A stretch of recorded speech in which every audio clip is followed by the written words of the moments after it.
Just a couple of guys, a couple microphones, and a heck of a lot of know. It's Football on the Know with Jim and Joe. What they say, it's not the X's and the O's, it's the Jimmies and the Joes.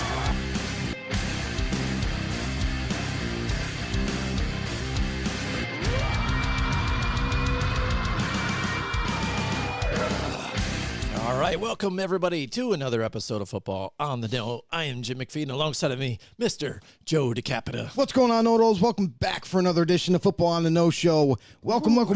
And we're going to dive in some new and interesting things today. We were brainstorming, and we came up with something that we think is going to be kind of fun for a new segment here. But if you're new to the show, if you're just chiming in and you love football, well, this is the place to do it. Love the community here and the conversations that we have. But you could be a part of this. Very simple. Head over to YouTube, hit that subscribe button, hit the notification bell, let you guys know when we go live. And, of course, you can always bring us on the go and be in the know anywhere you get your podcasts. Yeah, absolutely. Joe, happy Thanksgiving out there to everybody. Happy Thanksgiving, my friend. That? You know, it's the Thanksgiving Eve, so one of the biggest party nights of the That's year. it. You know, And that's we what are they here say. partying And we're here. talking football. Talking football with everybody. So if you guys are not out partying and hanging out with us, we definitely appreciate your Much your time appreciated, with that. yes. But hey, it's overrated. Partying's overrated. You know, people like to stay home and drink anyways now. They don't like to go out and do all that nonsense. Too much trouble. But it is Thanksgiving and stuff like that, Joe. So let us know in the comments what you guys will be doing even for the holiday. You guys going away, going to visit with family members, something special, going to check out a game. There's Black Friday games now, Joe. Well, the first Black time. Friday for the first time. It's going One to be game. pretty amazing now that we get back to back just like that. Jets So and Dolphins. it's going to be fun. Yeah, You know? Jets and Dolphins. It'll be fun to watch. One of the better defenses in the league with the Jets, and then you got the Dolphins and their high-powered offense. Should be a good time. Yeah, absolutely. So like Joe said, we're doing something a little different here for you guys. So week 11 is all done and in the books, and it's still just like before throughout the season. We still don't know what the hell we're looking at with some of these teams. Things that we thought were, one of the Power Five or whatever, they've gotten beat and stuff. All the home teams, most of them except for two or three, won last week. So it's just Wasn't crazy that funny how important on that how was that, to have that all home field worked out? advantage. Because we Yeah. were kind of almost like, eesh, man, we picked an awful lot of home games. I don't know how this is going to work. Sheesh. And look at it. And what was it? Only two or three teams that were home that they just didn't win, but everybody else did. So like, especially the ones that we picked, like it was pretty incredible. Like, look, we thought the Chargers were going to win. Green Bay ended up winning at home. Yeah, how about that? How about that? on the showing Same that thing they with had? Cleveland. Cleveland with the whole quarterback carousel thing that's going on over there. We thought that even with that great defense, we thought Pittsburgh might be able to do enough to get a win there. Well, especially what we saw before with Dorian Thompson-Robinson in his last start. And he even said, he's like, I did terrible last time. So Yeah. for him to pull out a victory there, it was pretty amazing. Shows you how important For sure. defense is. Yep. We've got our first Noto on the house tonight, Joe. Oh, hold up. It's none other than Tom Leiter, the OG Noto himself OG, from what's the up? West Coast, everybody, Boom. from Seattle. Watching Seahawks get beat by the 49ers and drowning my sorrow in turkey and pie. That's what And he'll be doing. That's one way to have Thanksgiving. When you're upset after your team let you down, and now it's like, okay, well, at least you get to look forward to at least some food, good food in Well, front there of you go. Well, that automatically pulls us right into the panic button reactions, Joe. That's Let's go right right. to it, and that's the Seattle It's funny. Seahawks. Yeah, and that's these are all headlines, top by the way, one. pulled out from fan pages and things like that and articles. So this is an actual headline. So Seahawks are the biggest frauds in the league. So Tom Leiter, what do you think about that?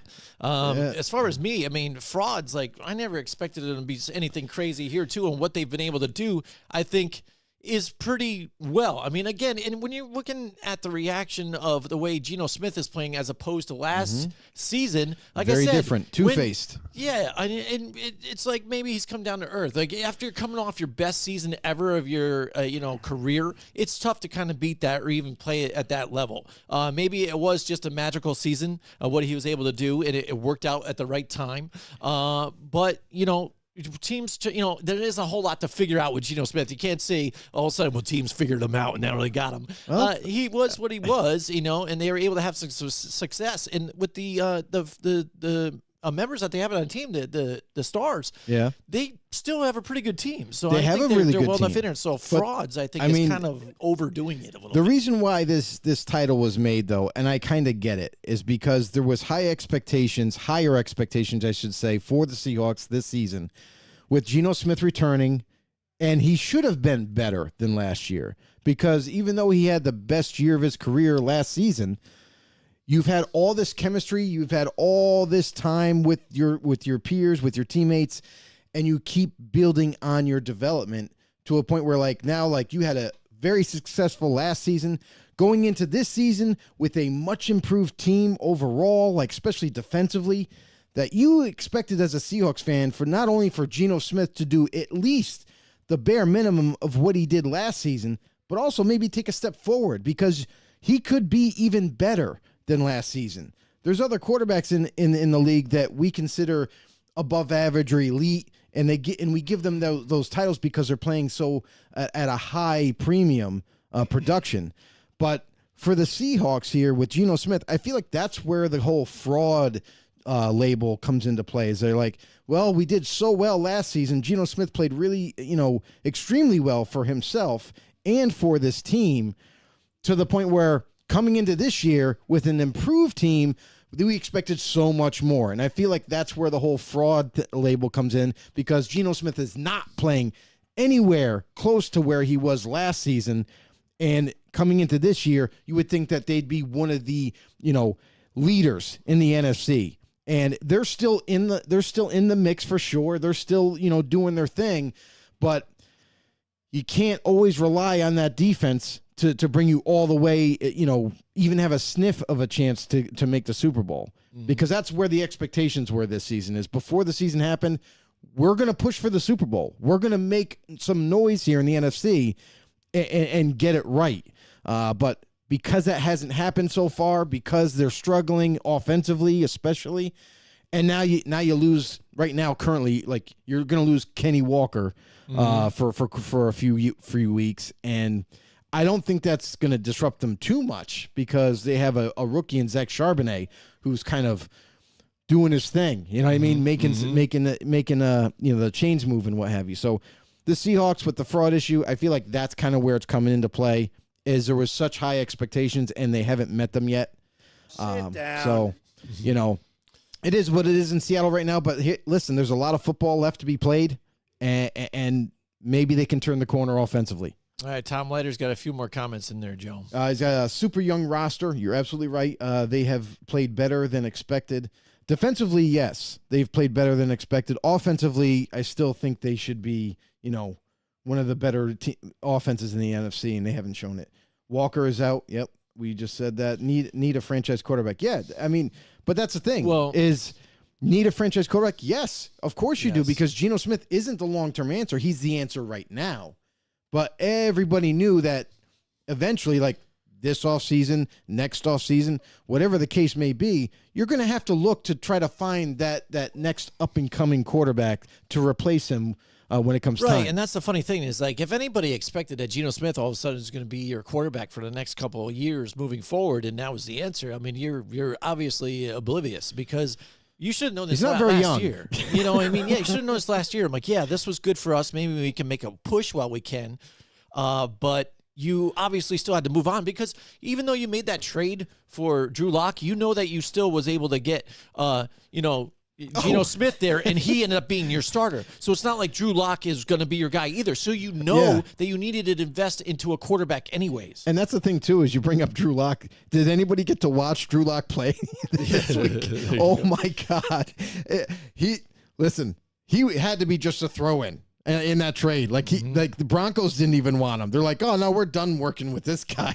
You guys try it. Yeah, it's not like the picks were the compensation. It was Drew Lock was part of the compensation on top of the picks. We're like, we just want the picks. We're like, well, we'll take your tight end and your quarterback. Sure. It's like, why not? Yeah, just take him. Tom Leiter says Lock is not the guy either, and obviously we just brought that up. So I mean, and that's the thing is, like, all the the 12 out there, like, they all know it. Like, they've seen just enough of Lock, and Geno Smith is as good as he played last season.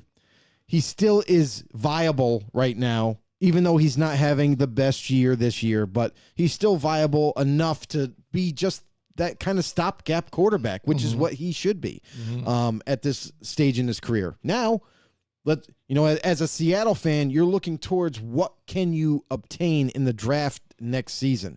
Like apparently this draft class is going to be super deep with quarterback talent. And which one do you like? Which one do you have to move up for? Or could you be lucky enough to where you could sit where you are and get a guy that you like as well? All right, we've got Mike Tackett in the house with us. Mike Tackett, baby. Said Mike Penix to Seattle makes too much sense. And you know what, Mike? It does make too much sense. But not for the one reason where he's in the region as a Washington Husky, but also I feel like he's one of the... He's talked about in league circles. He's talked about in the whole draft prospect realm. But at the moment, I feel like he's still kind of underrated. Everyone's crowning Caleb Williams as being the number one overall. I don't see it, me personally. From what football I've been able to watch of both quarterbacks, I see Caleb Williams struggling this year, and this is in college. Like it's far below the NFL level of play. So he should be making big-time plays all the time if you're that good. And Michael Penix, I still see him making plays. And people aren't even moving him up the board, so to speak, maybe even rivaling Caleb Williams at this point. So that'll be interesting to see when the draft gets here, how people stack these guys up, how they rank them, and to see the draft overall, because it's going to be incredible. Tom Leiter said, hopefully Penix drops. Yeah, it's a possibility right now. But as we get close, we all know that more information comes out about these guys, and then we can kind of try to sort the talent lines out there. Mike Tackett also said, best trade ever still goes to Jackie Moon and the Flint City Tropics. Washing machine for Ed Monix. Yeah, that was a pretty good trade, to be honest with you. It was very, very stealthy of a trade. And if you haven't seen that movie, good God, go see it. It's great. Tom Leiter goes number 4 Huskies. Yeah. So what we're seeing here is like we already know quarterback is on the docket for Seattle. We already know that they're not playing up to par offensively, at least. But yes, you're right, Tom, that they are a very young team. Right. They're there for the long haul. It's just a matter of inserting franchise quarterback of the future. Yeah, and as far as frauds, I mean, you could say that about a bunch of different teams out there with the way True. these weeks have been going back and forth nonstop. I mean, Chargers. Yeah, Chargers. Can we just say the Chargers are one of the biggest frauds? All that talent, and we're not seeing any of it worth it. Yeah, you could say that even about the Dolphins at this point, because again, if you look at some of the teams that they beat, though, they have not beat teams that were like playoff contenders. They beat a lot of these other teams that they're supposed to beat. But a lot of people would even say, because I've even heard a lot of different people say, again, they're not buying in on the Dolphins. They don't think they're one of the top 5 teams and things like that in the NFL. Their offense is good, but they haven't beat anybody of any substantial, evidence here. So okay, I mean, it's not. Yeah, but I'm just saying that's another hot take. Two teams that they lost to that were like big time players. I mean, but they didn't get blown out either. Like to me, that's just. Whatever. It is what it is. They happen to lose those games. All right, Tom Leiter says Seattle plays the Niners twice and the Eagles in the next 4 weeks. They will not look good. Tom, have some confidence. Yeah, well, yeah, it's have tough. Some confidence in your team. It's tough, but you never know with these games. Listen, we've seen week to week, there's surprises. Yeah. Like honestly, like as good as Cleveland's defense is, I didn't give them a chance with a different quarterback, with a rookie quarterback, let alone try to win. A game, but they pulled it off. They made it work. So, I mean, things like that happen. Absolutely. All right. So the next one, Matt Canada isn't the problem here. It's Kenny Pickett right there in Pittsburgh with the Steelers. Again, coming off the bye week, I thought this was their game prime to win. Again, Dorian Thompson-Robinson with the start.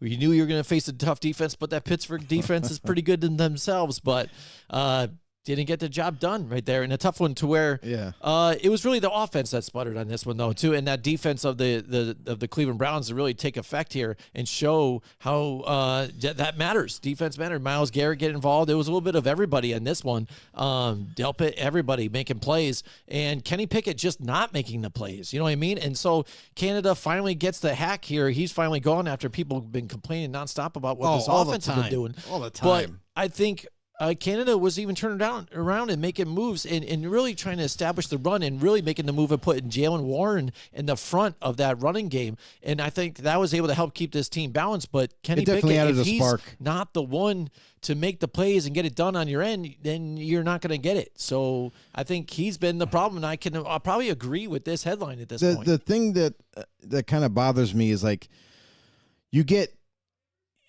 as a fan, or even as, a person of interest, like you have these expectations for each team. And when they don't reach those expectations, you want to point the finger and blame somebody. You just like, oh, it's not the overall team. It's got to be one guy. It's the offensive coordinator. It's the D coordinator. It's the head coach making the decisions. It's this, that, and the other thing. But let's just say, like, this offense hasn't been anything special all season. Yeah. And when you look at the offense, who runs the offense? Like Matt Canada, sure, calls the plays, but it's not like this is the only year Matt Canada, he's been successful in years past as an OC for the Pittsburgh Steelers. They've made the playoffs with him as an OC. So all of a sudden, everybody, all the fans and everybody wants to uproar and say, oh, it's got to be we're not scoring points, so it's the offensive coordinator. He's terrible. We need to change. We need to make a change at that seat. Okay. So now you Steeler fans, you get your wish. He's fired. He's done. I think, and this is kind of going back from when we did our draft, our draft outlook for Kenny Pickett. Not very high on Pickett. A lot of it was because obviously hand size was one of the judgment calls for sure. But also has a decent arm, can be accurate, but what we're noticing right now is that he's not executing all the plays. He's not getting everything done in a quick enough fashion and processing the field quick enough and distributing the football to different targets. It's almost like he picks one or two receivers to throw to, and if it's not there, then all hell breaks loose. So I kind of pull back on this a little bit here. This reaction to just fire your OC because he's had success before with this team, but now all of a sudden, because the offense isn't working to everyone's liking, that it's got to be his fault. What's changed? Your quarterback. Yeah, there was limited success last season, and there was some optimism building into the offseason because of it. But now that the offense isn't playing up to par, now you're saying, oh, well, it's got to be the OC. To me, to be honest, it's Kenny Pickett. Kenny Pickett is holding you guys back. Like, he's viable right now as a starter, but I don't see long-term with him. I see a guy that's very limited at this point. I don't see any further development from him. And I feel like that's kind of the reason why. It's very easy to just, Jim, like just throw it to Deontay Johnson on short routes all the time and rack up your stats that way. Mm-hmm. When you have a guy who's very explosive that can take the top off of defense in George Pickens, and he's not being utilized. Mm-hmm. And when you ask Matt Canada in press conferences, he was like, oh, no, we're trying to get the ball to X and O and Q, and we're trying to get the ball to everybody. But he goes, I'm not on the field. I can't make it happen. So it's got to be Kenny Pickett at this point. Yeah, and it's kind of that tease that sort of like, I guess, what we're experiencing now with the Patriots. Mac Jones, the same type of situation. We got a little bit of a tease last year where we're like, okay, they're playing a little better than what we really kind of expected. We expected a little bit of growing pains. They're not going to do so well in the division, but they didn't do terrible. I mean, they were competitive. And we started to see a little bit of that last year with these guys. Mm-hmm. And this year, we already kind of were like down on the Steelers anyways. They're like, yeah, it's going to be a rough year for them. This might even be the year where they're going to be below. Yeah. And then they teased us again. Like, hey, we're competing. We're staying in some of these games. But when it comes down to it, they're not able to put up points. Again, when you look at some of these competitive teams that are in the AFC right now, what's the one thing they could say about a bunch of them? if they get scored on, they could usually march right back down and score again and be competitive that way. This team is not able to put up points. This is a team where you solely have to rely on your defense, and your defense is even banged up a little bit right now and still can't compete like, with some of these other stronger defenses, that are up and coming right now. They're more like the defense of old, so they're a little bit behind the 8 ball a little bit. So that's where we're at. You're not enough to put up enough points. Your defense can't hold up enough. Like you've seen even in the stats, defense, they're in the top 10 for points, but they're giving up yards after yards after yards, and it's bend until you break. The back end. Bend until you break, and that's what it is. They're holding off, and then eventually the dam breaks. Because and here comes everybody the is flood. excited about T.J. Watt racking up sacks and Alex Highsmith on the other side and getting pressure and Hayward up the middle and all that. And that's all well and great. But when you don't get there quick enough, teams have been able to shred the back end of this defense and get passing yards. So it's one of those things where, like, now you're going to get your wish. Let's see what happens from this point on. One thing that was kind of interesting to me is that Broderick Jones, their first-round draft pick, finally got a start last week and actually played amazingly well. So I wonder if that's part of the problem too, is that pass protection was failing, and then finally they allow Broderick Jones, their first round pick, to step in and played really, really good. Now let's see, like, going down the road here, will it increase the protection enough to where maybe it helps out Pickett even more? All right, we got a couple comments in the house here, Joe. I think Mike Tackett's right there. Yeah, Mike Tackett said newest mocks have Drake May going number 1 to Chicago. I don't think Fields has been given the tools or coaching to be successful. To me, if they can draft a generational wide receiver, I say they have to do it. And Mike, you are singing my prayers here. For Chicago, makes a lot of sense. Like, I don't think that Fields is the issue that everyone's kind of pointing to, and we're going to kind of just bring that up right now. Yeah, I brought it right up. The Bears don't need a quarterback as one of the titles. I think they don't need a quarterback. It's absolutely correct. They have Justin Fields. He is good enough to run this team, to lead this team, to be a starter for this team for future seasons. I don't think you need to rush and say, oh, well, we're going to give up really quickly on Justin Fields, because I think it's too soon. I think the guy has done an amazing job with limited personnel around him. And now we're just kind of, Chicago's like just turning around the corner here with getting better offensive linemen. They're getting a little bit healthier. Now they got Fields back healthy. And just like Mike was saying, a generational receiver talent, you know what I mean? Marvin Harrison Jr. out of Ohio State right now is tabbed as the number 1 receiver, and rightfully so. The guy's amazing. If Chicago was to take him first overall, I don't think it would be a bad choice. So, I mean, that could be something that they might, kind of discuss and look into if they do that. And then they have another top 5 pick at the moment in the first round.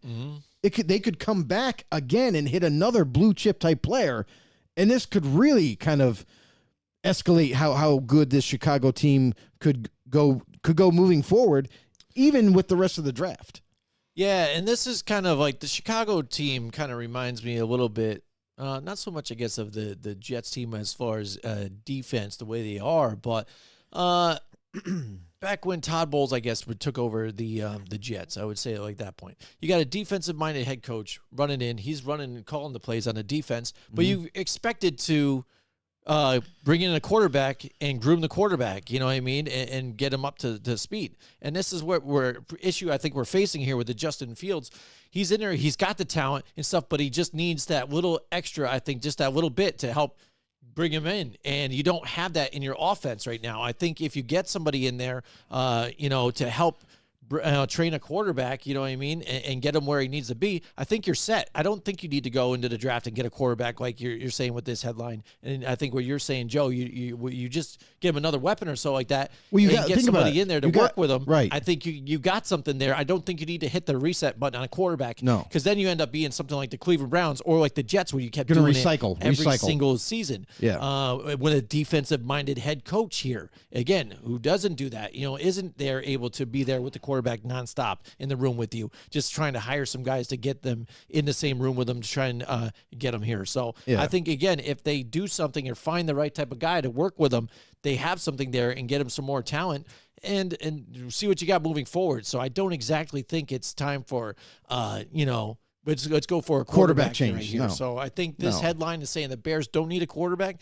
I think it's even true, even though we've seen, Fields have his up and downs. I think you can still work with him. He's had his ups and downs, and people also got to keep in mind that it's another new regime that he's working with. So maybe with another year of this offense, understanding it better next season, you might be able to see some growth there. So for him moving forward, just surround him with talent. Right now, what does he have? He has DJ Moore, great talent, right? He's usually the go-to guy every single week. Every defense knows it.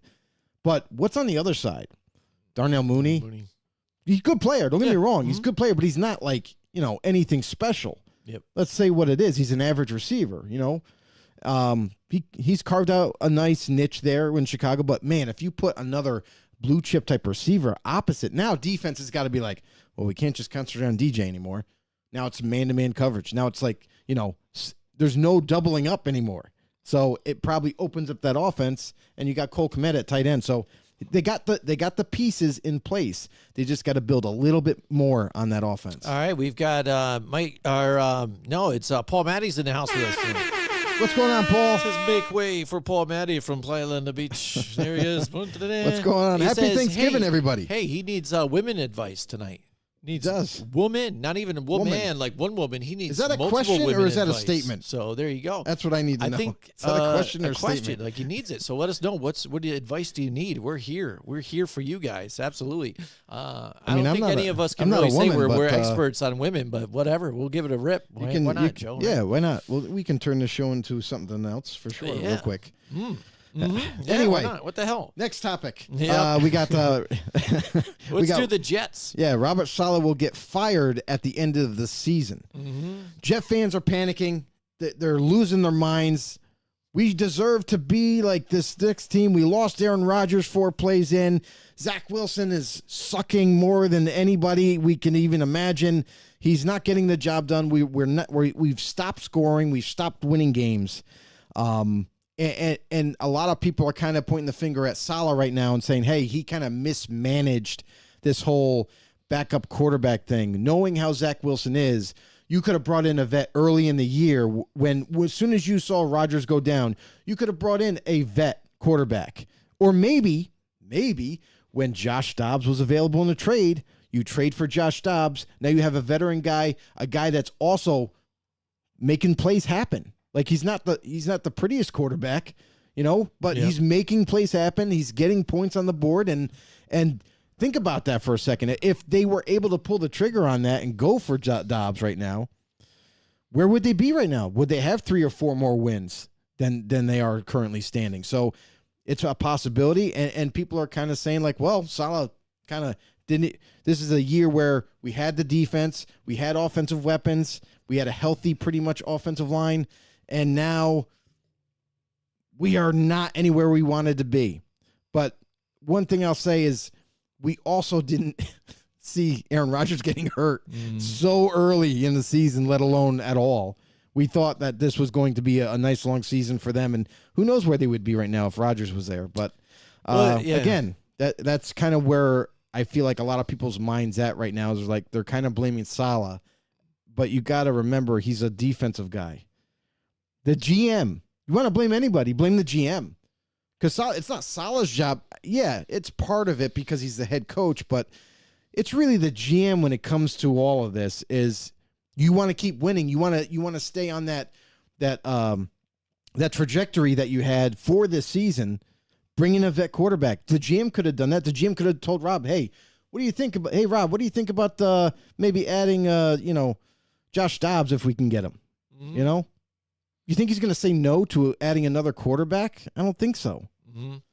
Yeah, it's clear that Robert Saleh hates Zach Wilson anyways because the body slam on the sidelines I think was a little excessive here when he's trying to catch his fall when he ran into him. I think it was hilarious. Yeah, I mean, Yeah, I don't think it's all exactly his fault, though, in mismanagement. I mean, he's doing what he can. He wasn't expecting to lose Aaron Rodgers. I mean, like you just said, he wasn't expecting. That was the kind of the key to the whole thing. So now where even fans instantly want to go after Aaron Rodgers, even though he hasn't been able to play right now, saying, well, he's the one that brought us Randall Cobb. He's the one that brought us Alan Lazard. He's the one that brought us Nathaniel Hackett. And none of these guys have done anything for Zach Wilson. Yes, they might do something for Aaron Rodgers, but Aaron Rodgers isn't playing right now. So they want to try to even point the blame at Aaron Rodgers for some of the issues that are happening. Robert Saleh can only do what he can for what he did, and right now the defense has been playing well, and he's a defensive-minded They've coach. been playing great. So check. As far as Zach Wilson, you kind of got to see what you even had in him. You really did. To go get another veteran to try and make a run, that only stops any kind of production or kind of development you might get from a Zach Wilson, because that's the guy you drafted so high. So you kind of had to figure out what you really did have in this. And with him to be able to go out and win against Buffalo, your rival, right in the first game of the season, had to give you some of that momentum to get into that trajectory of saying, hey, maybe we can do something with this guy.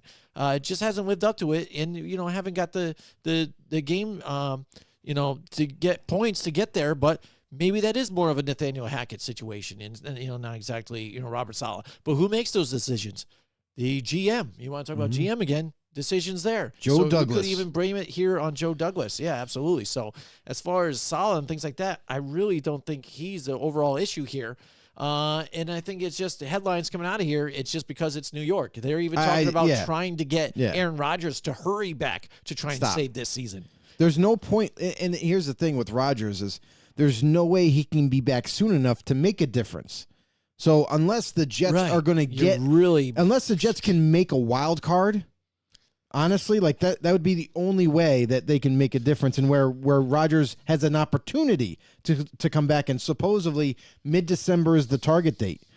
Mid-December is what Rodgers said. He's talked to his doctors. He said it looks like maybe mid-December is when I could possibly come back. And if that's the case, and they're not out of the realm of possibly making a wild card, then he'll come back. Yeah. But there's no sense in bringing him back if it's all said and done. Like, there's no chance. Making the playoffs. One thing I would say is penalties. You got to reduce penalties, and that is part of coaching there and discipline. Paul Matty's got his question here. Is a woman issue here, Joe? What do we got here? So Coach Matty is having a 40-year-old hot female house guest for the next 3 days. 40-year-old hot female. Taking her to the family Thanksgiving dinner. That's awkward. Hadn't seen her since she was my 9th grade student in 1997. What the?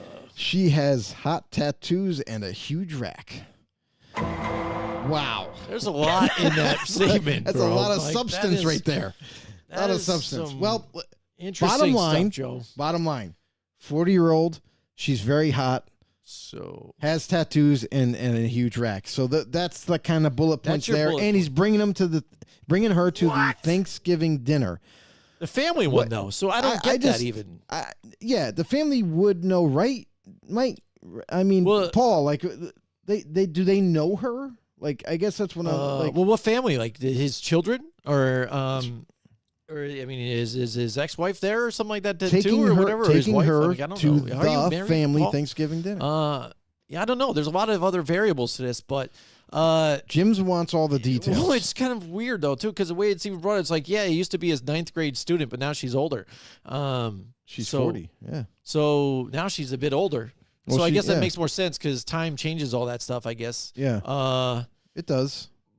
But what are you asking? What are you asking? I mean, you're bringing her there, but like, for 3 days. So what are you saying? Do you make the move? Do you want a relationship? You slip her a little turkey. Said no, and then they move in. No, no. What? No.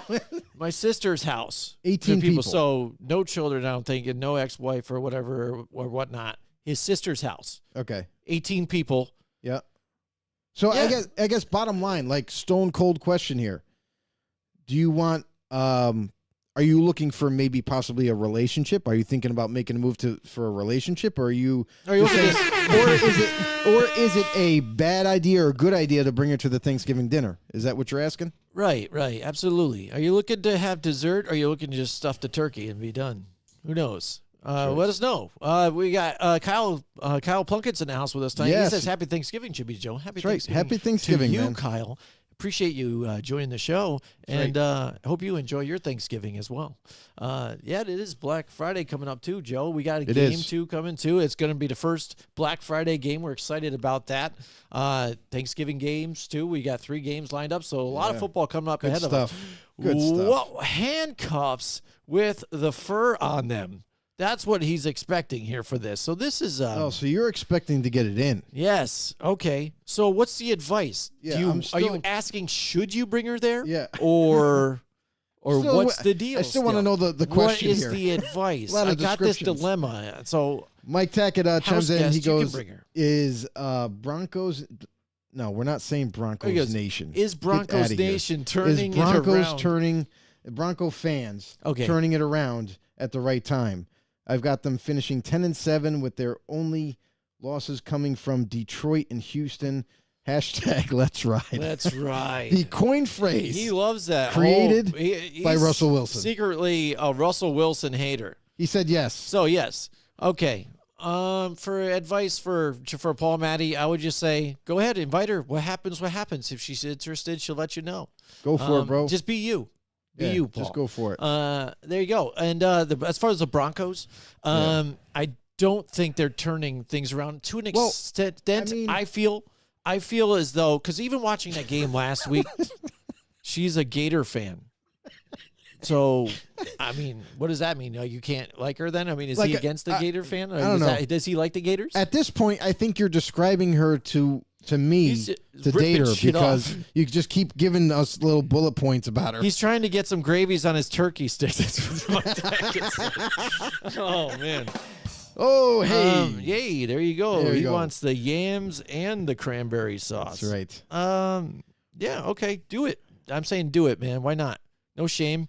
The Broncos, though. Yeah. Their offense is still They've been doing so many checkdowns, like in that last game. It just seemed like they were hanging in there, and short game. just to kind of be around, and hopefully something can turn around and get that opportunity. It wasn't until the end drive where they really started to try and force the ball to try and make some moves, and Russell Wilson trying to air it out there. Until then, it was almost like they're like, Russ, don't be you. Just kind of check it down, or just kind of move in or stay in it. Just throw it to the open guy, bro. When it came That's down all to it where is. it is tight in the game, there was 5 minutes left, and it's 3rd down, and you rely on just a check down again, and like, hey, let's play it safe. Let's let our defense handle this. What? That does not show me that you were hungry enough to try and win a game against a divisional opponent, against the Chiefs here in their home, arena, and you don't try to go out and win the game. You were happy with just staying in it. Man, this is okay. Well, I mean, I think that does not tell me that happens- you're ready. There's 2 different ways to go about it. They know their limitations. So it's not like they can really go for a kill shot as the Broncos They had to offense. show they tried, and for me, it didn't seem like they tried. They know what they have in Russell Wilson, bro. And this offense was supposed to be explosive in the beginning of the year. And we've seen how limited it is because of the guy at quarterback. He doesn't have the arm anymore. That's why they're utilizing that short passing game and trying to throw it to the open windows and whatnot. And that's how their offense is going to have to run, especially with Javonte Williams. He's a tremendous running back, and they're basically riding off his coattails, because if he isn't successful, that offense doesn't go anywhere. And he wasn't very successful in that last game either. But what I'll say is, because they're utilizing that running game, it's giving defenses to creep up a little bit, and then they throw those little short slants and everything, and it seems to be working just enough to score points. Now, that's the big thing, is if they can get a lead, that defense is really good. That defense is what keeps them in games. That defense is that's what won them this game.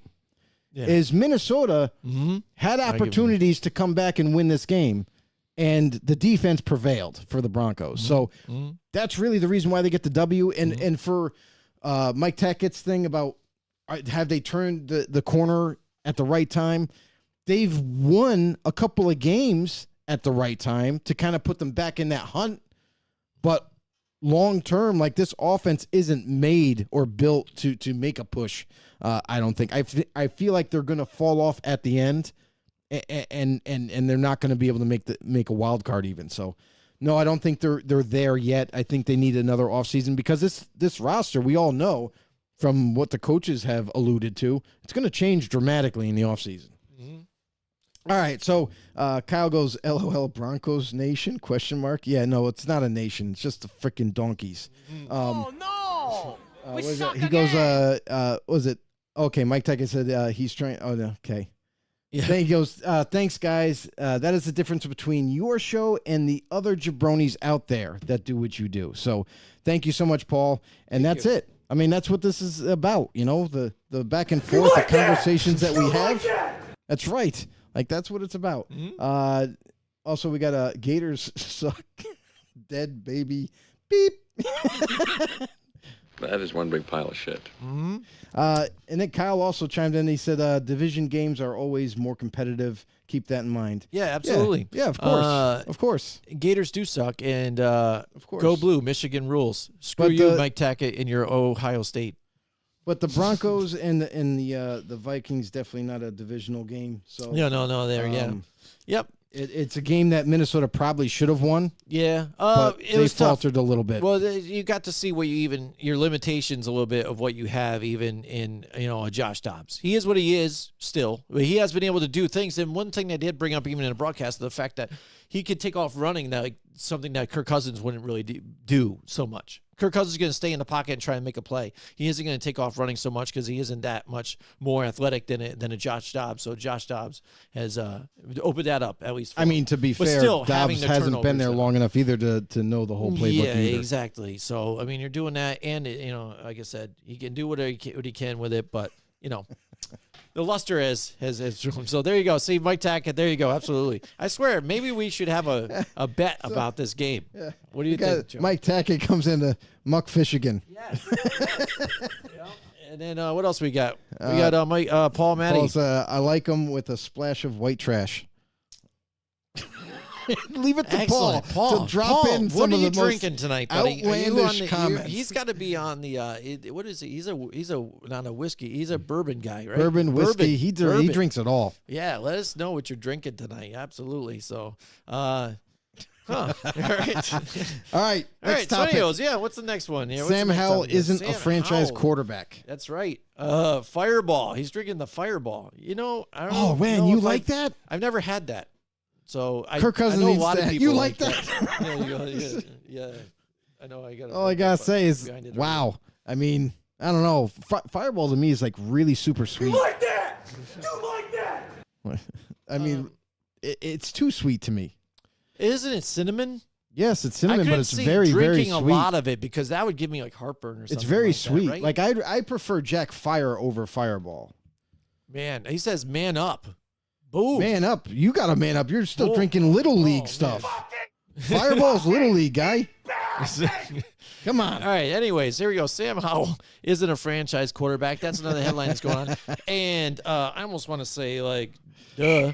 Like, I kind of, don't we know this already? I know, yes, it was nice again, like a little bit of a tease. You saw last year they're like, hey, we're going to pull the trigger. Sam Howell's my starter going forward. And we're like, whoa, He did a this good kid job. can actually do something here. They're doing what they can. But with the talent that's around him, stuff like that, too, he isn't even really stepping up and making some bigger plays here. You're still seeing the mistakes.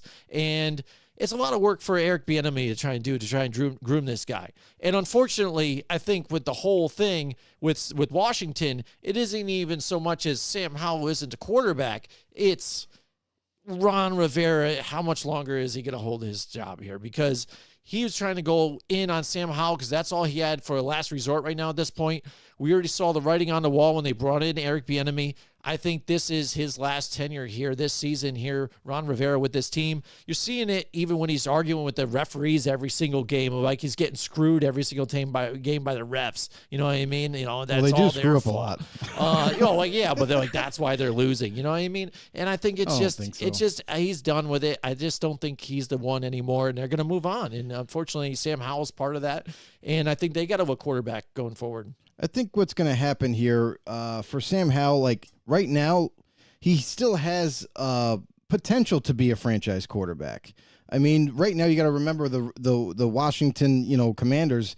They really don't have an offensive line, so you see him run an awful lot because he has to.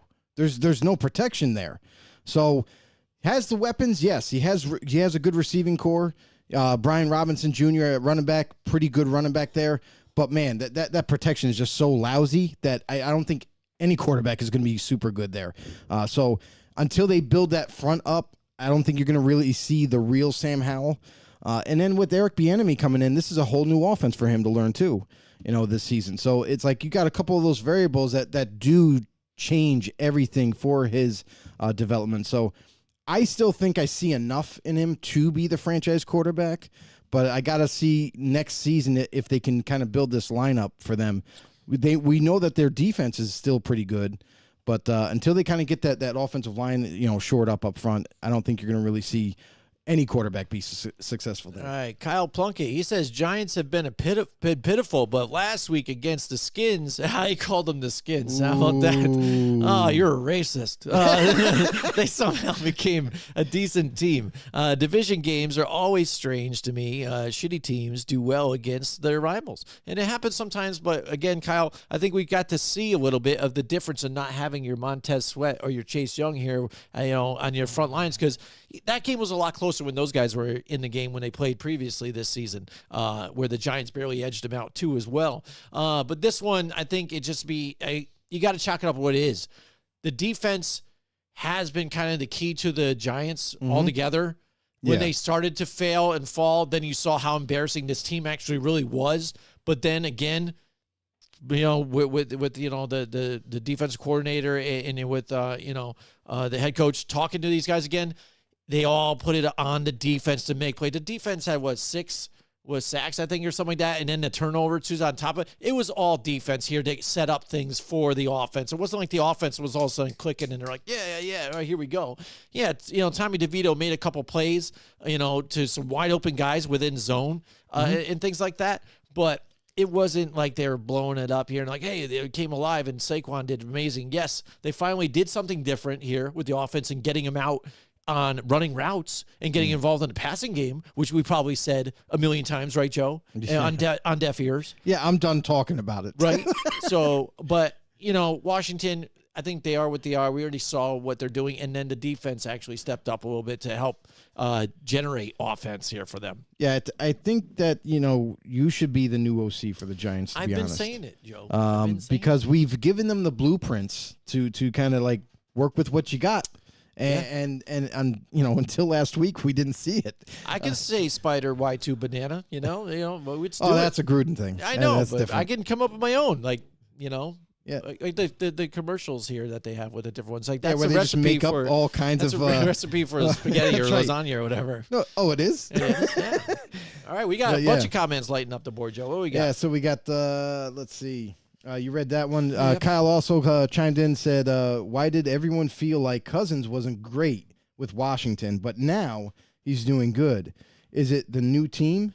Maybe he just needed a better supportive group of teammates. Nope, he was good there too. I mean, and that's the thing is like he got a bad rap no matter where he went, but we stuck with him. Like honestly, like if you watch any of our past shows, we're still pro Kirk Cousins. Like we really did believe in the guy. So I don't know why mass media, they like to do that. They like to get hot take. They like to change the perspective of people. But yeah, he was still a really good quarterback then. So not really sure why people thought that. Well, and even the Commanders, then I think even the Skins, they just didn't want to give him another quarterback, or another, contract, a bigger one. They just stuck with the franchise tag or whatever, and didn't want to commit to him. They should have obviously they up. thought something else. They should have, because we know how they would be in a different position. We know how scarce the quarterback position is. Yep. And when you have one that is a franchise quarterback, yep, you should not relinquish it. Yep. Kyle also said, so true. The Giants have always, since we were kids, been relying on their defense. I 100% agree.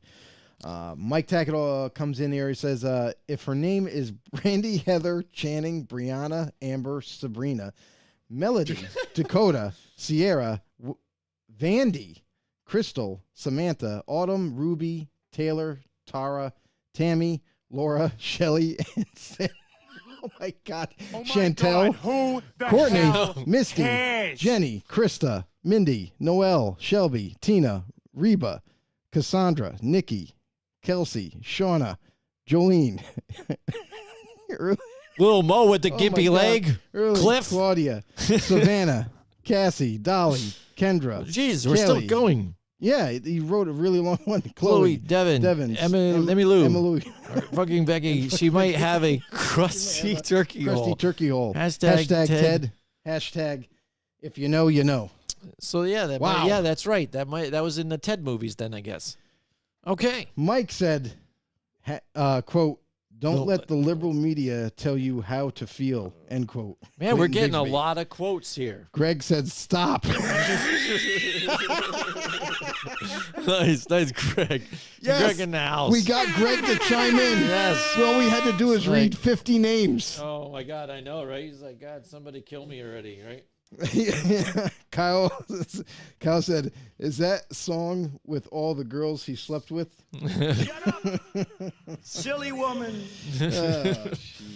Oh boy. All right. All right. Let's Oh, get what are we back talking on the- about? let's- Yeah, let's let's get get the back train on the back train. going here. Here we go. All right, so I think If Aaron Jones this misses is the last time, one here for this. he's on a different team next year. What say you, Jim? If he misses time, Guess what? He's gonna on miss the- this week, he's gonna- by the way. Well, yeah. Well, I'd say they got to look forward anyways. They're in a transition period. You know, they happen to get a win again last week. I was surprised what they were able to do even last week. But at the same time, they've done almost that a not little really bit. surprised too with the way the Chargers have kind of been. Really, there should be a headline about the Chargers even right now too. Yeah. Well, what's going on with that? I mean, they've still been able to put up points and stuff like that, but the defense sucks. And then who's your head coach? Staley, defensive-minded coach. If that's your head coach and your defense sucks, that doesn't spell anything very good for you and your team, and especially with some of the talent that they have on that team. But for the Rodgers, Packers here, or Jones, yeah, yeah. and Jones, we kind of seen it again. He's kind of trailing off. He's not involved as much in this offense here and there. They are with A.J. Dillon and stuff, but they got to make decisions.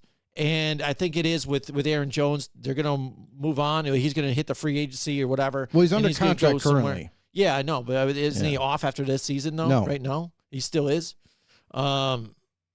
I don't know if they're going to get anything for him then. So then you end up probably just No, sticking with him then or not. I'll put a stop to that right there. Aaron Jones, you're not going to get anything from because he's going to be 30 years old. Yeah, He's going to be an aging running back. He's still talented, yeah, but he's an aging running back. And the bigger picture here, if you're a Green Bay Packer fan, is that it is time to move on from right now because you got that age where you're 30 years old. You're paying him an awful lot of money. And if you were to cut him post-June, make him a post-June cut for this upcoming offseason, you're going to save $11 million.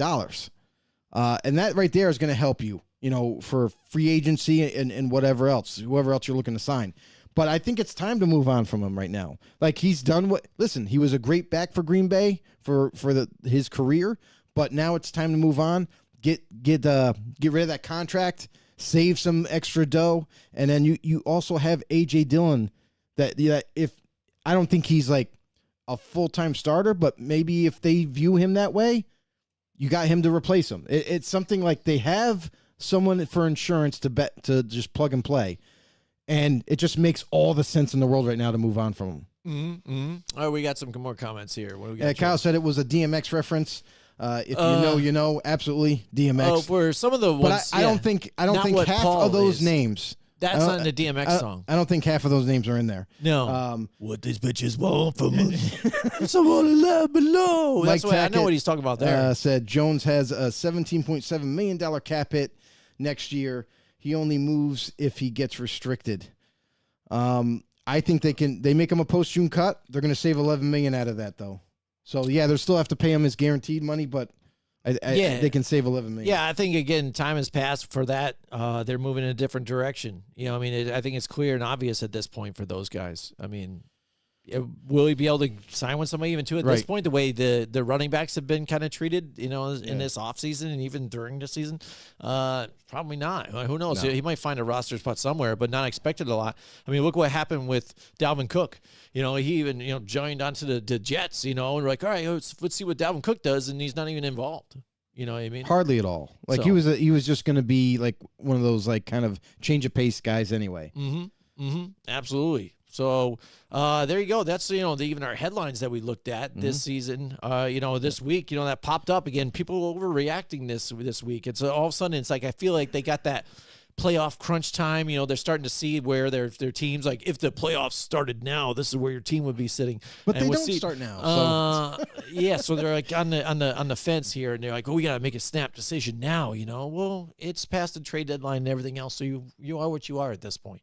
And unfortunately for a lot of teams, they're out quarterbacks, stuff like that. Joe Burrow goes down with that hand injury now too. You thought maybe they had an opportunity. They were in that game even until right in that, and now they're just done. So it's sad that you don't see like the Bengals making a push this season here, and so much now you got to look at Joe Burrow now and said now 2 major injuries in his career to where he could be that injury-prone quarterback who gets close. He's always the bridesmaid, never the bride.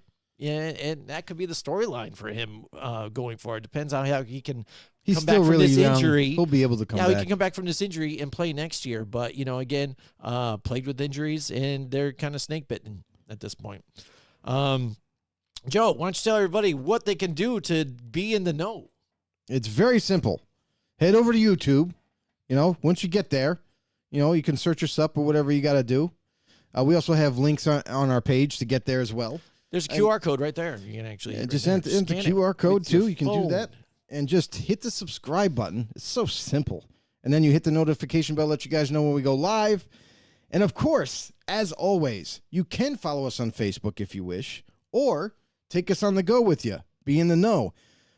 Anywhere you get your podcasts. Yep, absolutely, Joe. So, a new thing happened. It's been a rumor. They talked about this for a while now, but it seems now as of late with so many different injuries that have recently popped up, this has popped up again. Yeah, and especially now after the injuries to Mark Andrews and the hip drop tackle. Now the hip drop tackle, they're looking to try and possibly take that out of the game. They're looking at it this offseason, and they're looking to take this out because of the injuries that have been popping up on a lot of quarterbacks, sometimes running backs, stuff like that, just too, players suffer in general. this issue here. But a lot of those guys have been popping up with these injuries, and in an effort to try and make it safer for everybody, they're trying to hinder the defense's ability to make tackles yet again. So what do you guys think about that out there? The hip drop tackle, is it really detrimental, to help with these injuries here, or are you really taking so much more power away from these defenses where they can't? Yeah, so the NFL is trying to ban the hip drop tackle, bottom line.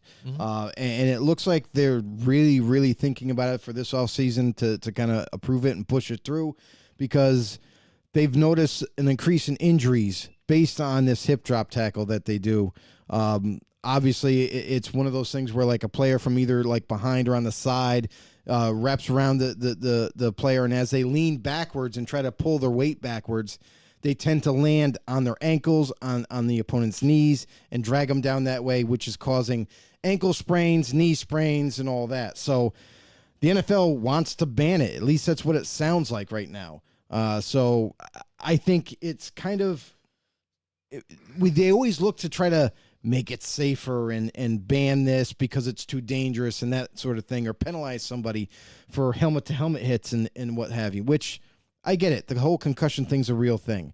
But now you're talking about a different way to tackle somebody where the defenses are already handcuffed. You already have so many penalties that can go against the defenders where guys aren't really sure how to tackle a quarterback, or how can you really touch a quarterback anymore? Like, you can't even shove them. I saw the Eagles-Chiefs game where Patrick Mahomes kind of just threw the ball and the tackle just kind of shoved it. Yep. Yeah, he shoved him hard, don't get me wrong, but he was also up in the air, so it made it look way worse than what it probably was. So the ref just automatically threw the penalty, and it's like, but it was such a bang-bang play. Yeah. Ball just got released, boom, gets shoved by the D tackle. I think it was Fletcher Cox at the time, and they just, it might have been, yeah. So it's like him or Brandon Graham. now you're talking about like for just a quarterback. Okay, defenders, if you're going to rush the quarterback, you can't hit below the waist.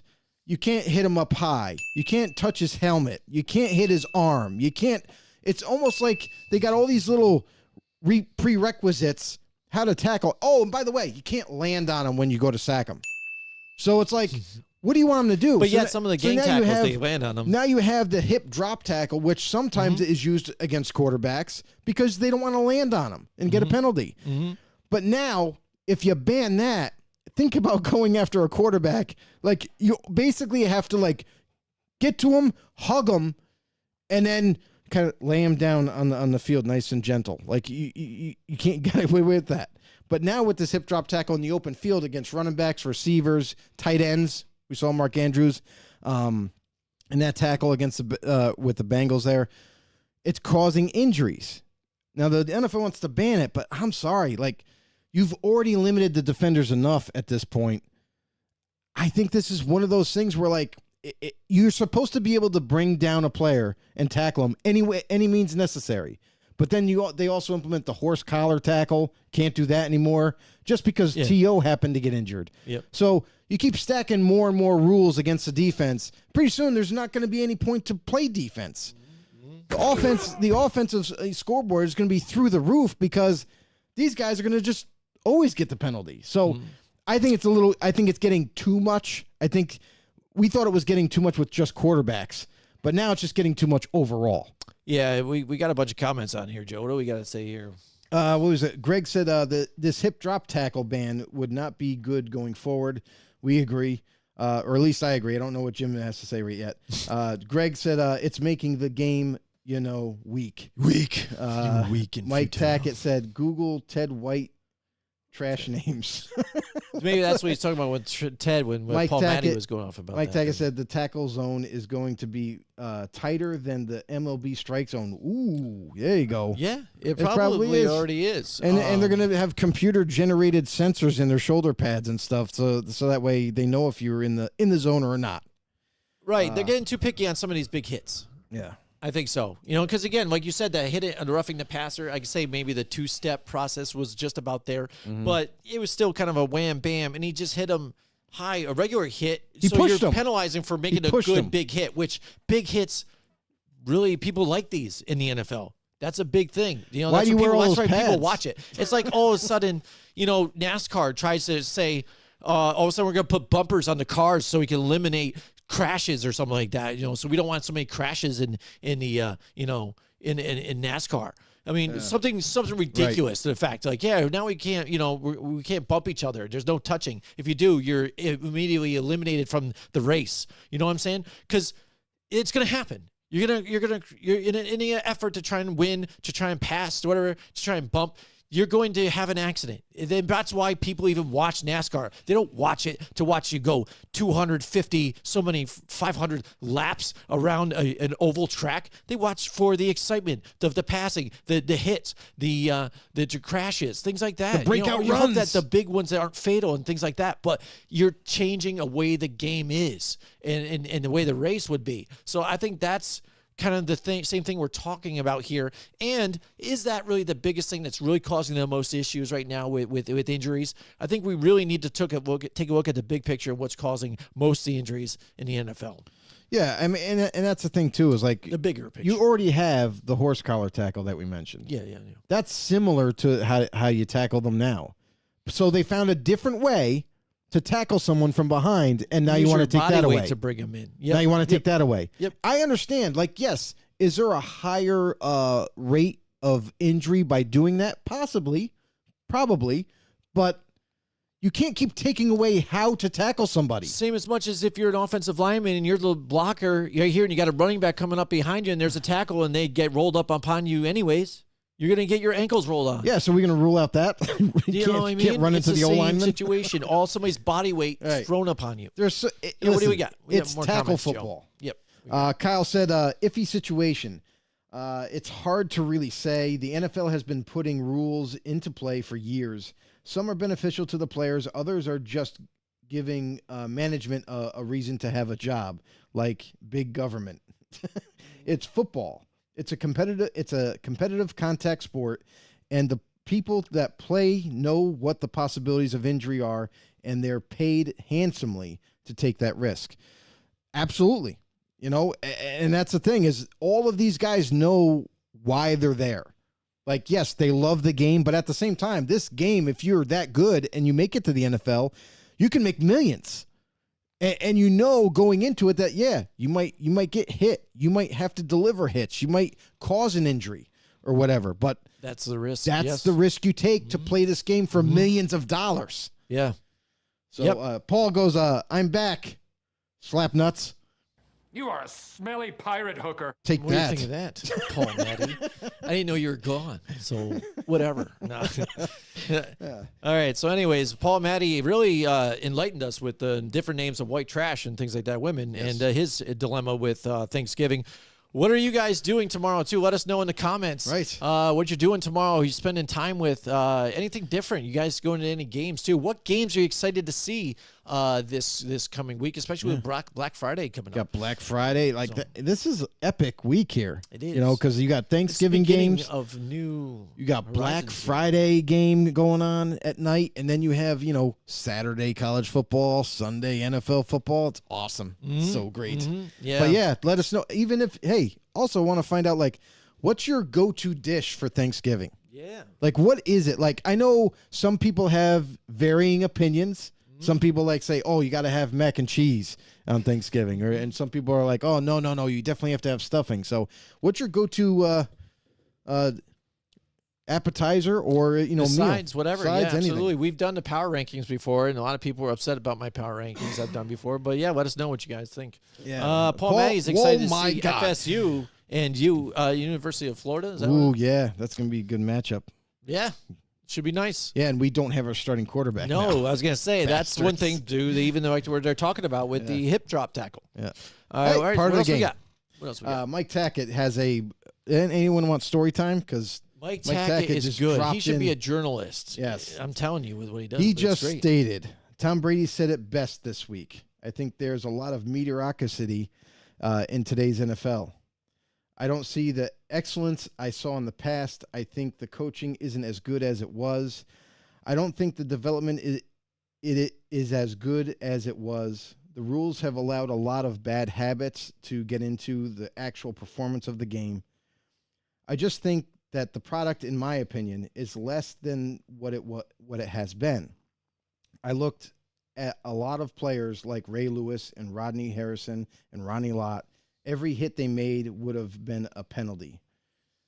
You hear coaches complaining about their own player being tackled, but why don't they talk to their player about how to protect themselves?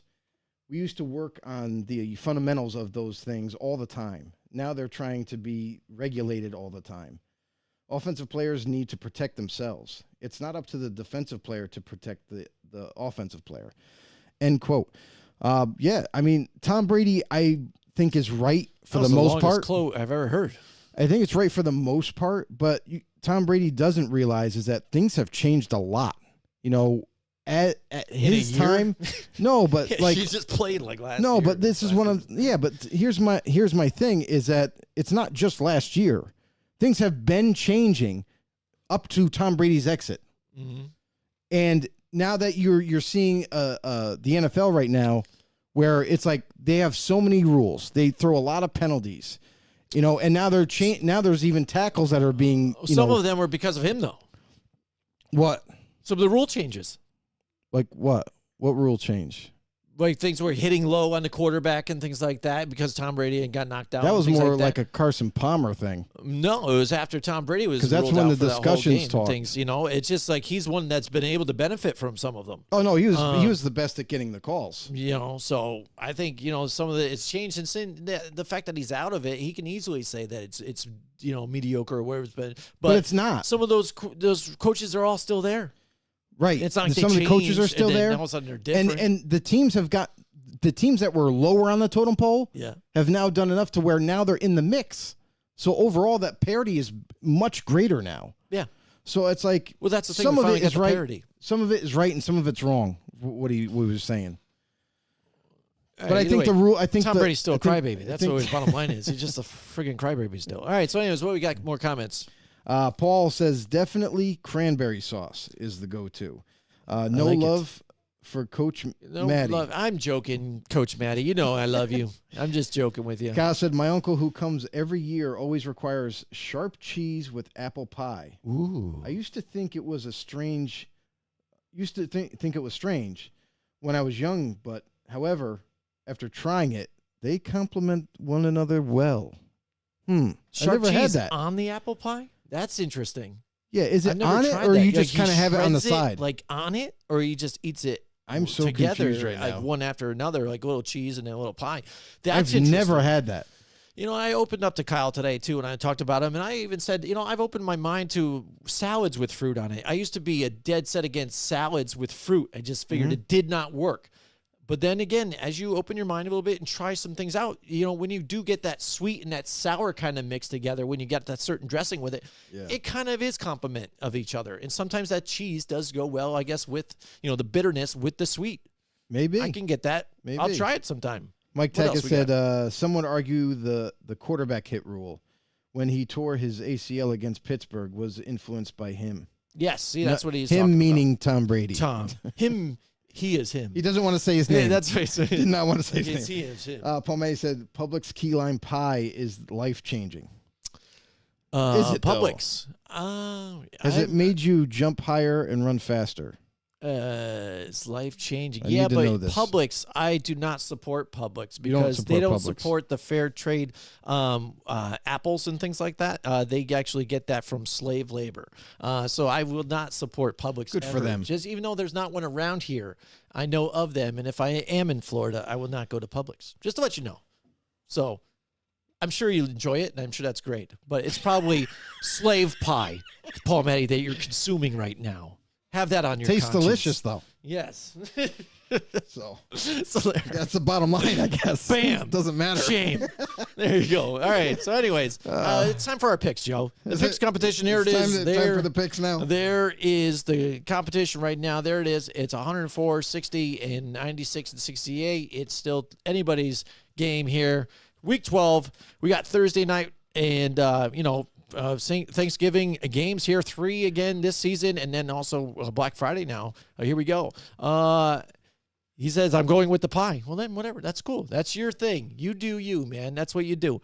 And then Mike Tackett says, best way to enjoy stuffing and sweet potatoes, right in the trash. Whoa. Boom. Yeah, I like it.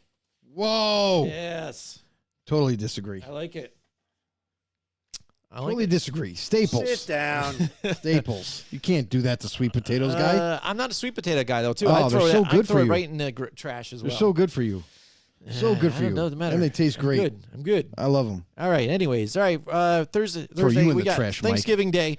It's always you're gonna one thing. You're gonna see the Detroit Lions. You're gonna see the Cowboys, and you these know other what? ones are extras. The NFL years ago Yeah. was saying that they're going to make efforts to change these, from the traditional teams being always on Thanksgiving to maybe implement some new teams showing up on Thanksgiving. But really haven't seen much of a change. Dallas is still there. Detroit's still there.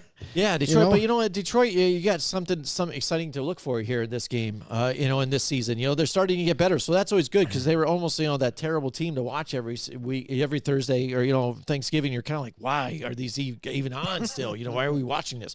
But they're looking pretty good. They're at home too. It gets really electric. They had a tough game last week, able to pull it out here. Green Bay ended up surprising me and pulling out the victory here, but. Ultimately, Green Bay, their defense is playing really well, despite their deficiencies that they have, even with some spots of their defense. But then their offense can't get it going always. Detroit Lions, I think they're kind of that black horse team still, that dark horse, because. It's funny. It's debatable how good they really are still. I think they tried to compare them to the Cowboys today and who's the bigger threat. Ooh, whoop-de-freaking-do. Detroit still has more to prove to me here. They get those grinding type of wins here for me. Still, I don't think they're clicking all together. They're almost like the Eagles to me. They have talent. They are not playing their best, though, right now still. I think they still have another level they can get to. They're kind of just in there, and they make their mistakes here and there, and they chip out those wins. I still don't think they played their best yet, and hopefully that's going to be on the ladder of this season moving forward into the playoffs. But that being said, it's going to be a tough divisional game. It's going to be close, but I like the Detroit Lions here. I at have home. no idea you were going to pick Detroit at all. I know, right? I said a whole lot of Detroit. But I said something good about Green Bay's defense, didn't I? A little bit. Green Bay listen, they're still trying to figure things out there, and it's going to take, I feel like, a couple of years before they can kind of get back into their winning ways. But Detroit, they're one of the hottest teams right now. I mean, love the coach, Dan Campbell. By the way, did turn down the college job already with authority. Said, no, he's not leaving the Lions. He's staying there. And that's a great thing. The Lions fans are rejoicing there. I got Detroit all day long at home on Thanksgiving. All right, we've got the comments again, Joe. What do we got? Let's see. Jags are the NFL's dark horse. Oh, all right. Paul Matty says Jags are the dark horse. They could be. I tell you what. You think they're the dark horse, though? I don't know. I don't think they're the dark horse. There's a lot of storylines with the Jags, and we'll see moving forward. And and I'll give you my opinion on them. Next game, Washington at Dallas. Yes, Washington and Dallas. Washington again. What they are now. Dallas, I think, rolls them in this one. I like the Cowboys. Not much to be said about this. Dallas playing really well. Yeah, I mean, Cowboys defense, and actually the Cowboys offense is on fire right now. No teams have been able to figure out how to slow them down. They've been able to rack up points, and then where the defense can just pin their ears back and go right after the quarterback. So Washington, Sam Howell, you're going to be hurting after this week. I got the Cowboys. Yeah, the funny thing about the Cowboys and some of these teams right now, if out of any of them, and I hate to say this because I hate the Cowboys, they are probably more of the team that I kind of know what they expect every week. They're not really surprising me like some of these other teams who are like, they could pull it out here. Dallas, I think, is showing who they are. Didn't they surprise you earlier in the year? I mean, to me, they surprised me. I thought they were going to win more games, and they didn't. Yeah, well, they're doing all right. I think they're solid. Yeah. I think they're solid. All right, next we got the San Francisco 49ers and the Seattle Seahawks. Is Geno Smith able to play in this one? Because I know that it's on the ropes of whether he's going to be able to play or not. But either way, we're not going to know that. It's midweek. Yeah, and either way, I mean, it's going to have to be tomorrow though. So I mean, so we'll see. But Seattle, it could be game time decision. Play better at home, but against this tough rivalry and the San Francisco 49ers, the way they've been playing, and Brock Purdy seems to be back on track. I like the San Francisco 49ers in this. They say he's questionable, which means a lot of things. A lot of things. May or may not play, basically. It means there's a question. So question mark. We don't know. Whatever. Seattle's a little bit banged up. Jarek Reed is gonna be out definitely. Yep, Probably gonna miss some time. Walker, and when you have guy like your tackle, Abram Lucas is even questionable, so that's gonna be a big problem against a San Francisco 49er team that has Ohio State Buckeyes, Chase Young and Nick Bosa gonna be licking their chops after Geno or whoever's going to be playing there. So defense is incredible for the 49ers. We saw Brock Purdy return back to form. I got the Niners in this one. Boom. All right. We've agreed on every single one here. Now our Black Friday game, the Miami Dolphins and the New York Jets. Jets, they have a tough game in that last one here with the Bills. But they kind of are who we thought they were at this point. Jets offense can't get it going. They do play well at home, but Miami, they're rocking and rolling. I think this offense is still going to be stifled a little bit here by this defense, but Miami grinds it out. I like Miami Dolphins in this one. Yeah, I mean, I love the Jets defense, but man, I like the Dolphins as a team. Like, I think this is one of those games that they need to win and will win. Here we go. Next, we got the New Orleans Saints and the Atlanta Falcons. I hate this. You laughed because I was going to say this game is terrible. It is. I hate it. This game is terrible.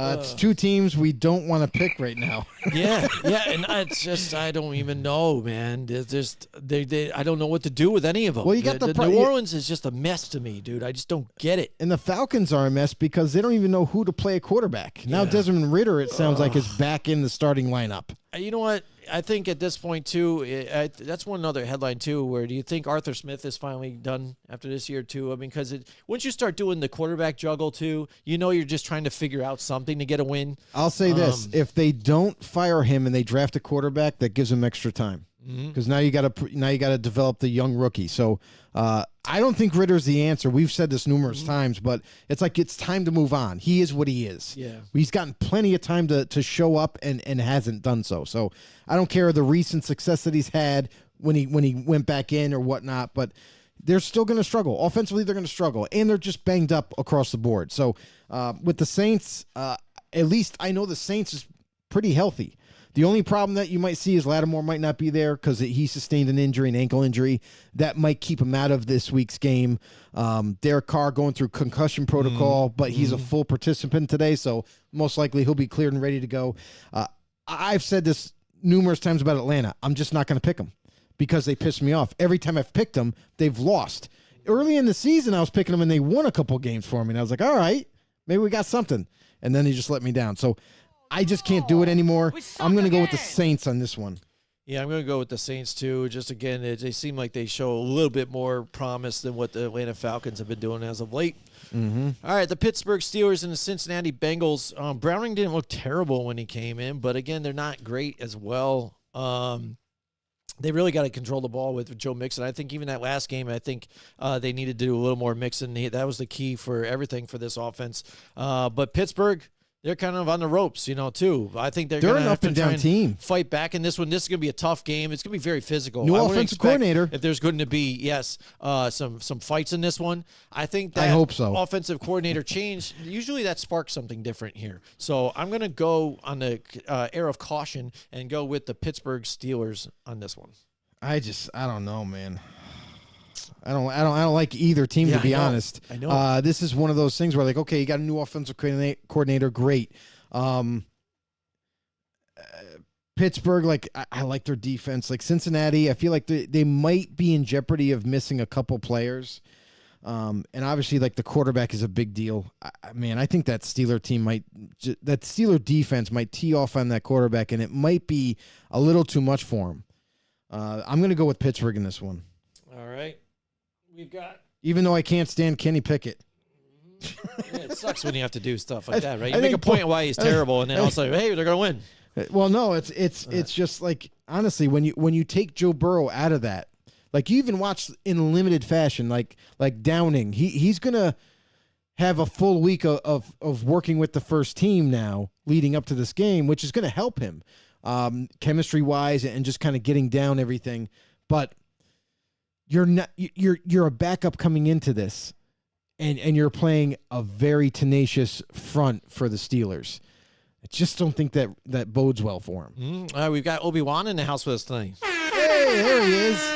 What's going on, The force Obi? is strong with this one. Obi-Wan's in the That's house. right. Yeah, absolutely. All right, we've got the Carolina Panthers. Panthers. Reapers. And the Tennessee Titans. Tennessee not looking so good, and fans booing them nonstop. And this is what happens. So we talked about this, Joe. When you're that run central type of team, Right. if you get down and that's your main guy, Yep. what are you going to do? And you can't get back into it. You can't keep handing the ball off to him. Yeah. It's not like they get him involved in the passing game as well, because he's not really kind of known for that. He's not your receiver type that you can throw out in the backfield. He has been able to do some plays here, especially even on Wildcat. Well, the thing with Tennessee, though, is with Will you gotta Levis ground there, and pound. that's something that is going to develop over time, where you're going to be able to come back because you have a quarterback that can sling it. We've seen him drop bombs his debut in the NFL. Crazy, throwing it to Hopkins like 30 times or something like that. It was insane and was hitting. So it's like, I think down the road that they could be more of a balanced team. But I think learning on the fly is going to be a little bit difficult. And for this team, if they're not able to run, if they're not able to chew the clock and not ask too much of their rookie quarterback, I think that kind of puts them in a little bit of a predicament. With Carolina is the same kind of thing. Bryce Young, we've seen him turn the ball over. We've seen him struggle with getting the football where it needs to be on time. And they're another team that's kind of similar, where they don't have everything figured out just yet offensively. But Tennessee, I got to say, I like their defense better. Carolina has some good pieces. But, for me, I think I'm just going to stick with the home team. I think I'm going to go with the Titans. Yeah, I was going to say, again, that being said about even Tennessee, Carolina's had their rough patch. They are able to put some points up again, but if you look at personnel, I think Tennessee has the better personnel here, and I think they can control the clock and get Derrick Henry involved and control the pace of the game. The first home game in like 3 weeks. Yeah, they've been on a long road trip here. Yep. Absolutely. So next we got the Tampa Bay Buccaneers, the Indianapolis Colts. These two teams are up and down too. I mean, you can you're not sure. Right. You know, I think Tampa Bay just happens to be. I didn't get it right last week. Whenever they do get the losses, it's against usually a pretty good, tough, competitive team. So I think you know what Tampa Bay is at this point. They're good, but just not very great. Indianapolis, I think they're good at times, but just, hit or miss. I think they're going to do well at home, but I think I'm going to give the nod to the Tampa Bay Buccaneers on this one. Okay, yeah, I mean, that's the thing is like with both these teams, they're both kind of figuring things out. Right. Gardner Minshew. Now, the one good thing is the Colts are coming off a bye week. Ample time for practice, ample time to get things all straightened out. And we've seen this team, when Minshew is on, very difficult offense to stop. And the defense is playing extremely well. So Tampa Bay, they're supposed to have this stellar defense, and it's good on paper, but that's it. It's on paper, it's good. And then you have, Baker Mayfield once in a while making critical mistakes. So I'm going to kind of just roll the dice here. I'm going to stay at the home here and stay at the shoe with the Indianapolis Colts. Ooh, the shoe. I like it. Yeah, and what happened with Mike Evans? All of a sudden he can't catch passes anymore either? No, he caught some last week. He did a great job, actually. Yeah.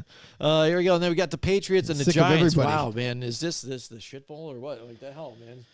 That is one big pile of shit. I don't even Take know your what to do pick. with this one, Take man. your The Giants, pick. what do I say? Oh, man, they're reeling right now. Here they come. They're Well, back. I mean, there's a lot of people thinking that right now. They're like, hey, they won a game. Well, can it get any They're worse gonna- than what New England's doing? They're coming back. Yeah. So have they fully turned the corner on Mac Jones, and now they're going all full Bailey Zapp now? 'Cause, I think Mac Jones is starting. Yeah, Mac Jones. It's going to be tough here. So I think Giants, I could see them winning, but I'm going to stick to my guns in this one, even though if I might take a loss. I'm going to bet against the Giants in this one just because I'm not sold on what they're doing even right now. I'm playing with what I did last year. And the Patriots, who knows? They might have enough to get it done on this one. So I'm going to go with the Patriots. Yeah, I mean, Patriots, it seems It's there, like Joe. You going to steal this one? You going to go with the Giants? it seems like they're getting healthier. Devontae Parker, it looks like he's like on pace to maybe come back this week. And everybody's kind of limited down the injury list. Nobody's really out or, didn't practice. So it looks, all green for the Patriots in the injury department. Because of that, because they're healthy, I think we could go with New England. There you go. All right. And the Jacksonville Jaguars and the And it's Houston Bill Belichick. Texans. Like Yeah. I feel like I this know, is, but we I keep feel like saying this is that, the but they thing. haven't done anything. I feel like even this though is even- but he's not an offensive guy. I know, But what he does is defense. The Yeah. defense is good. So Yeah. I mean, I think he's gonna. I mean, you got Tommy DeVito quarterbacking, Yeah. and he's gonna put a lot of pressure on him. All right, Kyle's got a comment here. What does he say? Just curious if you guys look at the Vegas spreadsheet when it comes to picking there. No, No, we don't. No, we don't. Fuck Vegas. We we don't need to look at Vegas to I don't look make at our spreads. picks. Yeah. All right. Sometimes the lines are crazy. Last Yeah. week, the Giants were getting 9.5 points and won outright. Yeah. And that's the thing. That's and because it's why, any given Sunday. Right. Well, yeah, they're begging you to kind of take that. You're like, oh, can they lose? They've been terrible. They could lose by 10, but are they really? No. So you're gonna go with that, and that's why I always said. I mean, like, they were getting picking- 9.5. Yeah. Well, yeah, that's why you bet them. You go with it. You know what I mean? It was too easy on that one. That's why I think picking with spreads is easier than picking straight up. Because I can say, hey, if they're not going to win straight up, they can at least keep it close enough and give it the points that'll pull out a win. If they're lose still. You know what I mean? So I think it's harder to pick straight up. Just they flat out will beat this team. I than think they're giving both it, difficult. so. I don't think one is better than the other or easier than the other. Yep. But Because some either people way, get we don't. suckered in with the high points, And and that then they don't cover, or the other way around. So Yeah, and that can change your point of view. Like what Kyle's saying, even too. If you look at the Vegas spreads, that might change your outlook of the way that this game might go down. You know what I mean? And we just look at the teams, evaluate their how they're playing, personnel wise, injuries, and then we just pick straight up. Who might we take? Kyle says, "LOL, I took the Giants because it was a division game, and the Giants always keep a close game." Not always. If they play the Cowboys, they just get the I shit mean, kicked out of them. It's never close, and that's a division game. So that's the one okay, loophole yeah. now, and that's where the laws are defined. You know what I mean? It's sad to say that. That hurts me. Thanks for bringing that up again, Kyle. Now I have to go and book another therapy session. Thank you. All right, then we got the Jacksonville Jaguars and the Houston Texans here. Houston playing really well. This is going to be a nice game to watch. This is a tough game, and another litmus test on how Jacksonville, if they are that dark horse here, because really Houston could potentially be this dark horse in the AFC right now, because I didn't really see them doing much of anything this season. I thought they would have some growing pains, and they've kind of just started clicking, and Stroud hit his stride real quick. And at home, playing well. Jacksonville, they keep it tight, but you know what? I'm going to roll the dice, and I'm going to go with Houston at home in this one. CJ Stroud, like we mentioned before the draft even started, like we had him as our number one quarterback coming out, and thanks for proving us right. That's all I have to say. Stroud has been my guy all season, even in fantasy. Picked him up early in the season, and he's been my starter since. I'm happy when I'm playing. Killing it. So with the Texans, I think I like their defense. They got a young defense. It's tenacious. It always comes after you. And then offensively, they're always racking up points. Tank Dell, the other rookie there at wide receiver, is killing it. The Jaguars, this is going to be a really good test for both teams, because I both feel like they're kind of like mirrors of each other in a sense. And I'm going to go with Houston because I've been riding them all season. All right, there you go. Next, we've got the Cleveland Browns and the Denver Broncos here. Cleveland had to pull out a win there. Denver at home pulled out a victory barely against that Minnesota team. But, again, I don't like their offense. It looks it was just screens all day long. I'm tired of looking at screens, just lateral. That doesn't get you up the field. When you throw side to side, you're not going forward. It's very tough to watch. I don't think they're going to even be able to do that type of thing, because I think they try to play off, hey, let's throw the screen because we're stop the blitz. Yeah. It doesn't matter. I think the Cleveland Browns defense is going to get to you. I think as long as Dorian Thompson-Robinson can eliminate the mistakes and just run the football efficiently with these two running backs that they got, Ford and Kareem Hunt, that's the key to the game. Ride to your defense. I'm going with the Browns in this one to keep it rolling and make a push in this AFC. This is going to be an interesting game because Denver has a good defense as well. They do. I think they're going to try to focus on making this a one-dimensional team offensively. They're going to stop the run, and they're going to make sure that they put all the pressure on the rookie to not screw it up. So as long as he can limit the mistakes, as long as he just don't turn the ball over. That's it. Just don't turn the ball over. Even if you go 3 and out and punt it, the great Cleveland Browns defense will be able to provide you with another opportunity. Broncos, just like you mentioned, Jim, like offensively, this team wasn't very good in the beginning of the year. It's not very good now. They still live off of their defense in hopes of winning a game. I don't think that's enough. And because both teams are kind of like in the same boat, they both don't have stellar quarterbacks. I'm going with Cleveland because it's a better defense. There you go. Next, we got the Rams and the Cardinals. Cardinals has been putting up some good points with Kyler Murray. Kyler Murray's back, everybody.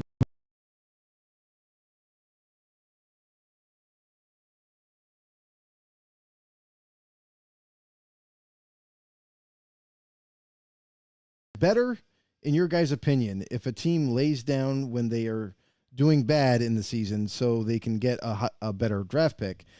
The players always want to win, but the fans at some point would rather give up the season and just get a better draft pick. Well, that's why we're not players, because they're always going to push to win. They're always going to push to win. No team is going to just say, "Oh, we're gonna mail it in this season. We lost our first 5 games. That's it. We're sending it in. We're going to get a high draft pick." No team's going to do that. As much as people want to portray that, like, when a team is losing and is on a losing streak all of a sudden, and then they're like, oh, well, they're just doing it on purpose. No, I don't think they're doing it on purpose. I think it's just players are always going to try to win the games no matter what, and that's it. As far as like the fan base, like what would you rather do? I say like it depends. If you GR 4 6 7 7 it's connected 8 7 4 4 your 7 phone's 5 connected? 6 It 2 must be. 4 3 8 6. Okay. But But as far as like the fans, rooting to like lose the rest of the seasons to get to, or let rest of the season to get a higher pick, I'm for it for fans. But as a team, like if you're the team, like I don't think they'll ever like do that because one, if they get investigated by the NFL and they find that you literally gave up on the season, and determining on what decisions you made to do that, and they deem it that they find out that there is evidence, you could face hefty penalties and punishment for that. So it's all fake news. Yeah, It's I just phony think stuff. that's It didn't one of those happen. things. Yeah. Like I know what he's talking about too. I mean, sometimes for a fan too, you just want to look at the bright side. If the bright side is, hey, what's it? I just hope we lose so we can get a better draft You'll pick. lose if you're not good we've enough. seen teams lose and then pick terribly that high up in the draft too as well. That's why some of these teams, they've been bad for so long and picked high, and they still screw it up. Look at the Giants going for offensive line multiple years in a row and strike out constantly. So it doesn't really matter at this point. It's about what your regime is there and what they're going to be able to do with whatever picks that they have. You have a better chance the higher you pick to possibly get a blue chip player, but it's not a guarantee. Mm-hmm. Yeah, it's not. Nothing's guaranteed. Absolutely.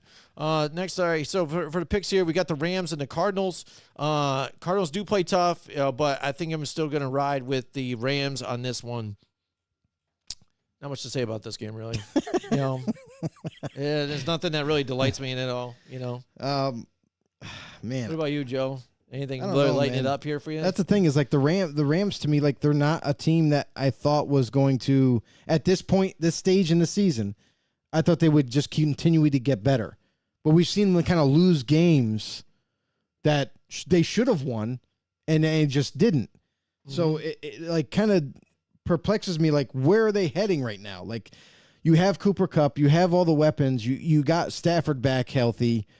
You should be winning games. You should be like getting back into the swing of things, and you're not. Not as consistent. In Arizona, with Kyler Murray, it gives them an added element to where you do have to worry about him taking off. You do have to worry about him racking up points, and that's kind of what's kept Arizona in a lot of games recently. Is just his mobility. So I mean, Rams got to capitalize on it, keep them contained. Do not let them run rampant and run wild. I think that'll be the key to the game is how contained they can keep Kyler Murray and just make him throw the football instead of running around. So I'm going to go with the Rams as well. Okay. All right. Yeah, despite all that. Yeah, and it's funny, the Rams have kind of been that thing. Like, I thought they were going to be in rough shape.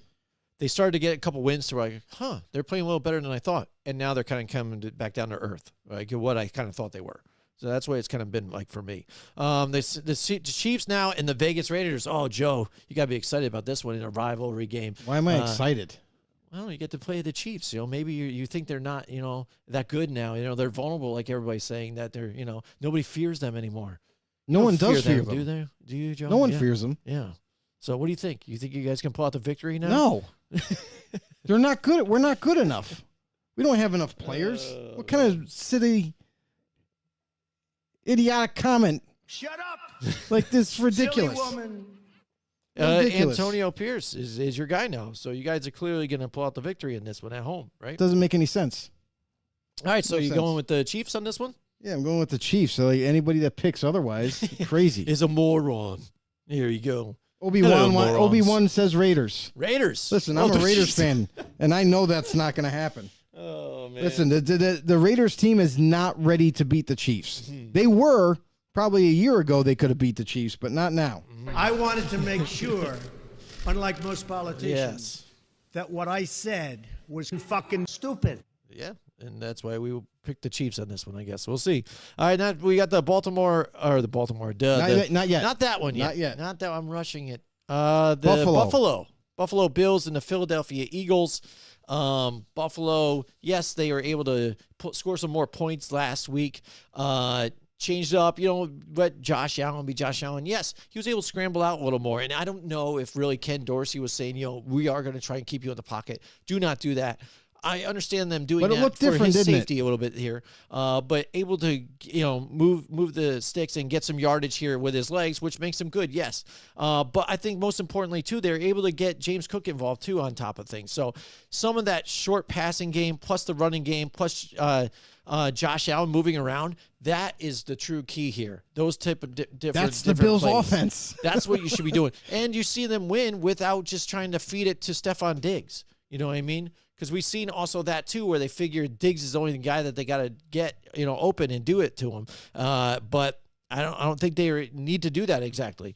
Philadelphia, they pull out a victory close last week. They still, like even Jalen Hurts said, still not playing on all cylinders what they're really capable of.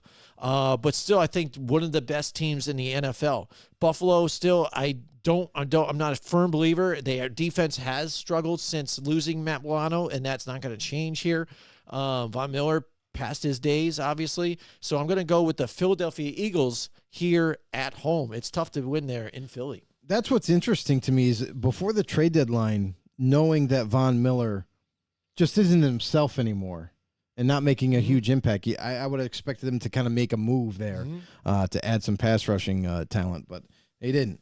But Buffalo and Philly, I think Buffalo Bills last week we saw a glimpse of what their offense was a year ago. Like where Allen was moving, using his legs more, mixing it up with the run and the pass, and that's kind of what makes them difficult to defend.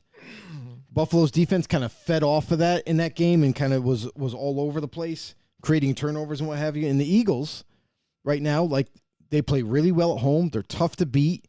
They come off a huge win against Kansas City. I kind of wonder how much that might affect them going into this week.